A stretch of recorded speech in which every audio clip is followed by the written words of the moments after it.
برادر وکیل مدافع زندانی سید نوردین شمس‌الدینوف را در ولایت ختلان 4 سال از آزادی محروم کردند.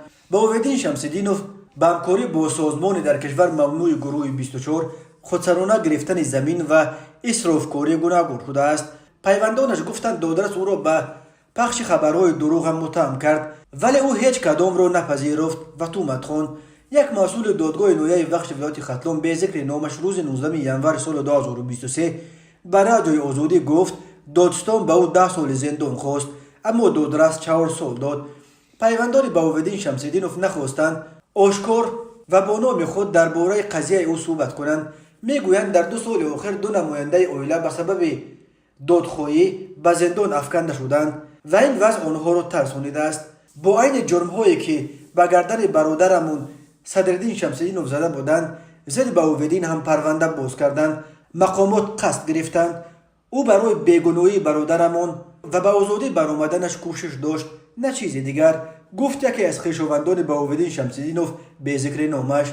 در همین حال جنبش در تاجیکستان ممنوع گروه 24 همه گونه همکاری را با بهاءالدین شمس‌الدینوف رد کرد. عبیدالله سعیدی سخنگوی سازمان روز 19 ژانویه به رادیوی آزادی گفت اگر در کجای چیزی گفته است این نظر شخصیش است. هر شهروند حق ابراز اندیشه دارد.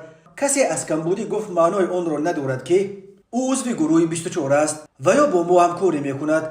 کمبودی و نوعدالتی در تاجیکستان زیاد است. هر کسی کمبودی را گفت نباید زندانی شود.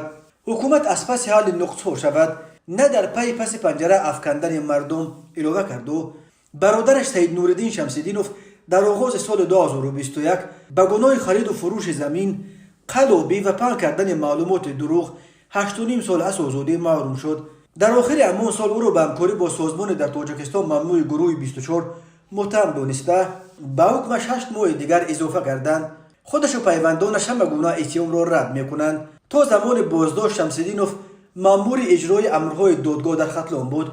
او در سال 2017 ترک وظیفه کرد و سالهای آخر همچون وکیل مدافع فعالیت داشت و بیشتر با امضای سعید صدر در شبکه‌های اجتماعی از رفتار بعضی دادستان و دادرس‌ها و گفتگو شدن مردم شکایت میکرد. پیشتر گفته بود که بعد یک مراجعتش به سامانه پرزیدنت تاجیکستان مسئولان دادستانی نویه بخش او را چپ گرفتند و به فروش غیر قانونی زمین متهم کردند، در حالی که به ادعای او چنین کاری را نکرده است.